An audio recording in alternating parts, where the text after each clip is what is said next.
Konflik di Timur Tengah kini memasuki babak baru usai Amerika Serikat menyatakan keterlibatannya dalam perang antara Israel dan Iran. Sebagai sekutu Israel, Washington mengerahkan rudalnya ke 3 titik fasilitas nuklir Iran di Fordow, Natanz, dan Isfahan sepekan usai Israel terlebih dahulu menyerang negeri Persia. Iran menuduh serangan ini sebagai bentuk agresi langsung yang melanggar kedaulatan negaranya. The Islamic Republic of Iran condemns in the strongest terms the United States' brutal military aggression against Iran's peaceful nuclear facilities.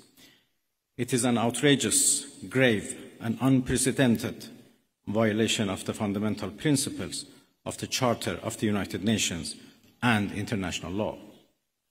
The warmongering and lawless administration in Washington is solely and fully responsible for the dangerous consequences and far-reaching implications of its act of aggression. While President Trump was elected on a platform of putting an end to America's costly involvement of forever wars in our part of the world, he has betrayed not only Iran by abusing our commitment to diplomacy, but also deceived his own voters by submitting to the wishes of a wanted war criminal who has grown accustomed to exploiting the lives and wealth of American citizens to further the Israeli regime's objective.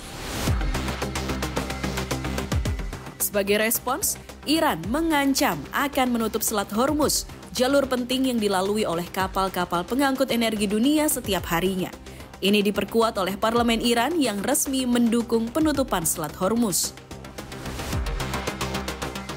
Celakanya, jika Selat Hormuz ditutup, maka akan menjadi malapetaka dunia. Sebab 20% pasokan minyak global didistribusikan melewati Selat Hormuz dan Indonesia bisa terkena dampaknya. Wakil Menteri ESDM periode 2016 hingga 2019, Archandra Tahar mengatakan, berbagai negara pemasok minyak mentah dunia seperti Arab Saudi, Kuwait, Uni Emirat Arab yang berperan hingga 15% dalam pasokan minyak global melewati Selat Hormuz. Tidak hanya menjadi jalur transportasi utama minyak mentah, pasokan BBM juga sebagian besar dikirim melalui Selat Hormuz. Artinya, jika Selat Hormuz ditutup, otomatis pasokan minyak mentah dan BBM global akan terganggu. Tapi yang masalah itu di situ ada Arab Saudi yang lewat Selat Hormuz, ada Kuwait di situ, ada UAE di situ, ya. Dan ini jumlahnya adalah kalau crude itu sekitar bisa 15-14 juta barrel per day, itu mewakili 14-15% kebutuhan dunia. Kemudian yang produk BBM itu juga sekitar berapa? 8 juta ton atau sekitar totalnya itu sekitar 20% ketergantung dunia itu lewat Selat Hormuz. Bila pasokan terganggu, maka akan berimbas pada kenaikan harga minyak dunia. Pekan lalu saat Israel melancarkan serangan perdananya ke Iran, harga minyak langsung melesat 10%. Sementara Goldman Sachs memprediksi harga minyak dunia bakal tembus $110 Amerika Serikat per barel bila eskalasi Timur Tengah makin memanas. Lantas, siapakah yang diuntungkan jika harga minyak meroket?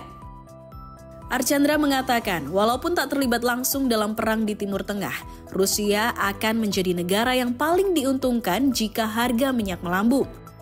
Sebagai salah satu produsen minyak mentah terbesar dunia, ongkos produksi minyak Rusia relatif kecil dibanding Amerika Serikat, yaitu sekitar $30 Amerika Serikat per barelnya. Sementara di tengah tekanan sanksi yang ditujukan ke Rusia, Moskow harus menjual minyaknya dengan harga diskon sebesar $30. Tujuannya agar tetap diminati pembeli dan terserap. Sehingga apabila harga minyak di atas $100, maka akan menguntungkan bagi negeri beruang ini. Sementara ongkos produksi minyak di Amerika Serikat lebih tinggi, yakni sekitar $40 hingga $50 per barel. Sehingga Washington akan rugi apabila harga minyak berada di bawah level $75 Amerika Serikat per barel, sebab selisih atau keuntungan yang didapatkan kecil. Namun negeri Presiden Donald Trump ini pun tak mau jika harga minyak terlalu tinggi dan di atas $100 per barel, sebab akan memicu inflasi dan mengancam perekonomian negeri Paman Sam. Bila tekanan inflasi memuncak, maka upaya Trump yang berulang kali meminta suku bunga diturunkan untuk memacu ekonomi hanya menjadi harapan yang tak bisa direalisasikan. Adapun bagi Indonesia yang notabene sebagai negara pengimpor minyak, kenaikan harga justru akan membuat Indonesia sangat rentan terdampak. Kementerian ESDM mencatat sekitar 57% kebutuhan minyak dalam negeri dipenuhi dari impor. Kita impor berarti crude itu sekitar 600.000 juga. Kurang lebih setengahnya berarti. Ya. Kemudian BBM 700.000. Jadi 700 sama 600.000 kita impor itu sekitar 1,3 juta atau 1,2 juta, more and less gitu.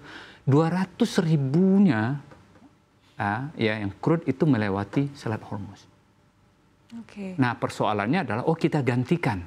Yang kita impor dari mana? Dari Middle East, salah satunya dari Aramco.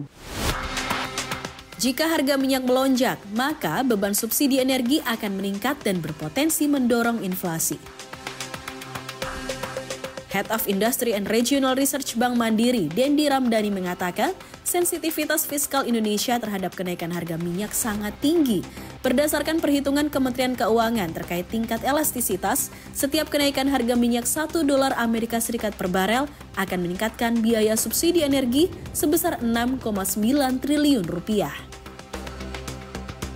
Angkanya sebetulnya udah ada ya, Kementerian Keuangan juga membuat analisis sensitivity. Jadi harga minyak itu kalau meningkat setiap $1, itu ada peningkatan biaya subsidi energi ya, itu sekitaran 6,9 triliun gitu ya. Jadi bisa dibayangkan kalau naik $10, yaitu hampir 70 triliun, 69, terus kemudian ke 20 ya berarti sampai 140. Dan itu tentu akan berdampak nanti ke defisit. Merespons dinamika ini, pemerintah Indonesia kini terus memantau perkembangan dan situasi sembari melakukan diversifikasi energi dan penguatan cadangan minyak nasional sebagai salah satu strategi jangka panjang untuk mengurangi ketergantungan pada impor. Ketegangan di Timur Tengah menunjukkan betapa rentannya rantai pasok energi global termasuk bagi Indonesia. Langkah diversifikasi energi dan penguatan cadangan strategis yang dijanjikan perlu terus dikawal sehingga target pemerintah untuk menuju kemandirian energi pun bisa tercapai. CNBC Indonesia, Beyond Business.